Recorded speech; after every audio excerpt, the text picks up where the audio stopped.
Hello, everyone, and welcome to another reading of The Smith and the Knight. I apologize for the length of absence between episodes.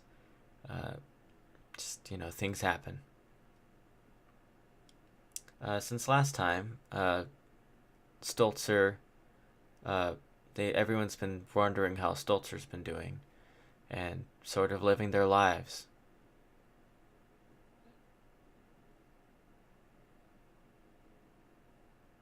It's, I think it's rather poignant, personally, but I'm biased since I wrote the story. Anyway, let's continue.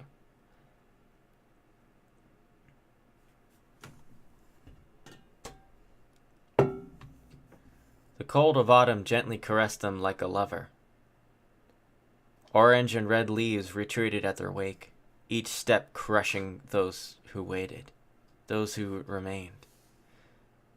The group headed for the citadel far in the distance, Rina and Gellerherter acting as their escorts. The squire trailed behind them slightly, his hand resting on the pommel of his sword. "I see you are still afraid of the night," Eisner commented. "It's been years, but I haven't been able to shake this feeling," he sighed, a cloud being released into the air. "I suppose I'll never get over it." Shadows extended far past buildings in the lull of twilight. The denizens retired to their homes, though few still ventured into the calm air. As the group passed them, they waved and attempted to speak to Rena or Gellerherter. Steps surrounded the citadel from all sides. The tower rose high into the heavens. No amount of wind could cause the structure to topple. Knights and other personnel exited or entered the building at all hours. No one dared to attack them so close to their headquarters, as the invisible guardians stationed on the walls stood as their sentinels. Occasionally a crack would be heard and people would turn to the source.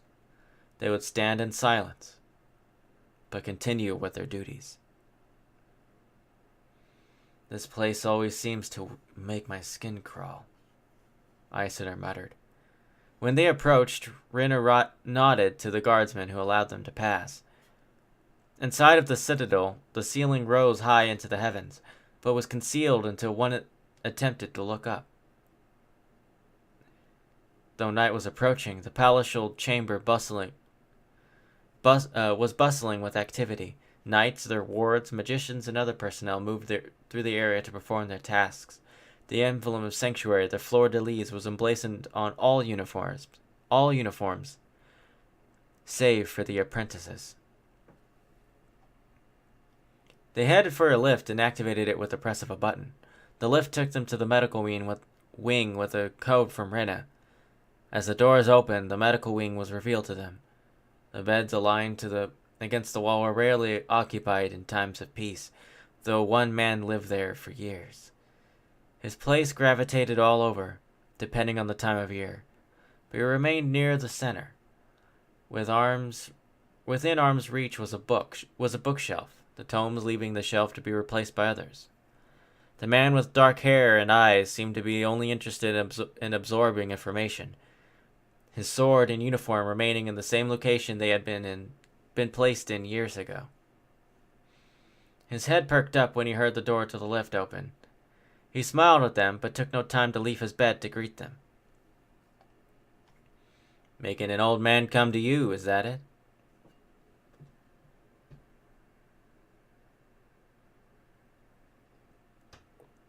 Eisner growled, leaning on Anna as he made his way over. The master smith helped himself onto a bed next to him. "Aye, I'm afraid I can't leave the medical wing anymore. The answers I give aren't satisfactory, I suppose." Stolzer shrugged, marking his place in the book with a loose sheet of paper. "Your legs still work, don't they?" Anna remarked. They stopped working. Stolzer shook his head in response, removing the covers. His legs were bandaged heavily, the smell of rotting flesh meeting them. They all gagged, nearly in unison. How on sanctuary did this happen to you? Rena pulled the covers over him and stared at him inquisitively. I don't know. I've been doing some research, though. Avelia allows me to do that, at least. The former Justicar lowered his head and hugged himself. It's been quite tough, but I'm managing. Do you have any good reads on smithing, old boy? Eisner brushed off the subject of his legs. You know smiths never write down anything. Aye, we used to. Back when Arnauld was Sandrine Overlord, everything was archived. Eisner motioned for Anna, who lit his pipe with a match. Gellerherter blinked in surprise, eyeing Eisner with a newfound curiosity. Arnauld, the first Sandrine Overlord? I've read much about him, but I would never dream of meeting someone who knew him. Why, you never told him? Stolzer shrugged nonchalantly at the question from his friend. Aye, I knew Arnauld. If you were anyone, you knew him. The man was a legend at making people angry. He would fuss all the time about us writing down our trade secrets. Never mind how long it took us to discover new ways to burn fuel more effectively, and ways to bend steel under our hammer like it was rubber. The master smith puffed on his pipe, weaving magic into the rings of smoky blue. Images of the fabled Arnauld took shape, the authoritative air of a man who wanted to collect all knowledge for the future. Aye, our techniques were kin to gold in his eyes. We, who taught our secrets only to our apprentices, to those who were strong enough for smith's work, were what he was after. Imagine that. Rena rolled her eyes. A pair approached them, the tension growing. Avelia stood some distance away, but a young girl stood now in their midst. Her bright sapphire gaze tore through the master smith, and he stared back, undaunted. To them he seemed alien. The strangeness of her presence caused them to shrink naturally, save for Eisner. Instead of a dress or gown befitting a noble girl, she was garbed in a similar manner to a page, a tunic, pants, and boots. You knew Arnauld? She waited patiently for an answer. Eisner appeared almost taken aback, but he nodded. Then, do you know me, too? Of course I do, lass. You are I am adopted. I didn't mean any offense, I was. Tell me more about Arnauld, she demanded. The girl was no younger than 12 years, her body developing almost ahead of most children her age. Arden, that is enough. If you want to speak to him later, I will allow it. I must have a word with Stolzer. Avelia stepped in and more followed her. Several other Justicar, doctors, and other healers now surrounded Stolzer. The bandages were removed after an incantation was cast, the infestation and rotting flesh appearing to be frozen. Eisner gripped the handle to his hammer uneasily. He shook his head and turned away. Have you had any dreams, Stolzer? A Justicar asked. You asking for newer dreams? Yes, I am sorry. It's quite all right. Nothing new to report, I'm afraid. I've been writing them down, at least, from what I can remember. Stolzer motioned to the desk nearby and they opened it. The Justicar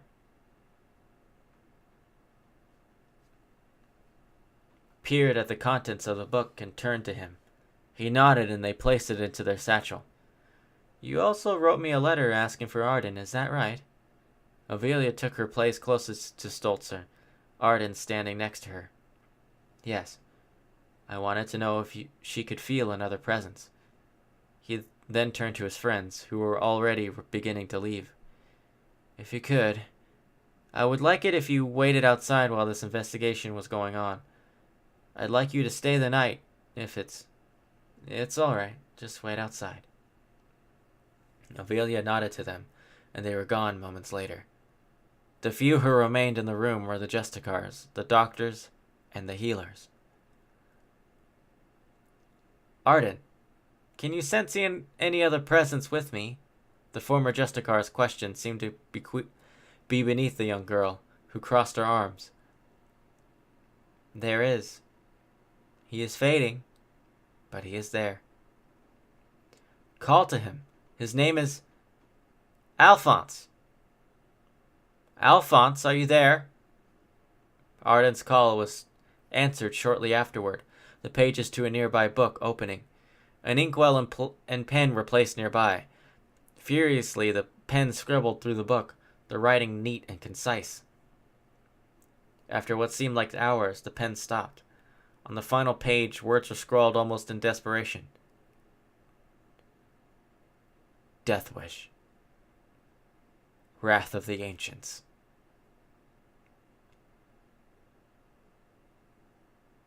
He is gone now. He told me that you were being used to anchor him here, and he is terribly sorry for taking so much of your body. Arden beamed, sitting on the bed nearest to him. See? I wasn't lying. Stolzer crossed his arms in victory, smirking. His body appeared weaker, though he put on a good front. Thank you, sweetheart. Avelia hugged Arden tightly, who struggled to escape. I believe this is for you. He closed the book and held it aloft for her to take from him. His hands were bony and frail. The fingers, though once strong and able, now were skinny and otherwise shaking. His breathing seemed to fail him, the doctors and the healers rushing to him. As Avelia received the book from him, he collapsed. In seconds he was reduced to dust, the windows bursting open. The wind howled and carried him away. Gallagher and the others scampered into the medical wing once again. They witnessed Stolzer being swept to the great beyond, standing frozen in place in awe and sorrow. No words were spoken then, as the man and Justicar ascended to the heavens above. Instead, they lowered their heads in solemn prayer.